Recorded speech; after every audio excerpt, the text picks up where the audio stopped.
We are looking at how to pronounce this word. It's also a name. We'll be looking at how to say more confusing vocabulary and biblical names.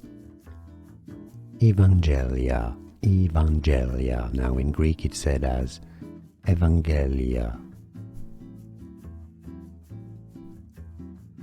We are looking at how to pronounce this word. It's also a name. We'll be looking at how to say more confusing vocabulary and biblical names.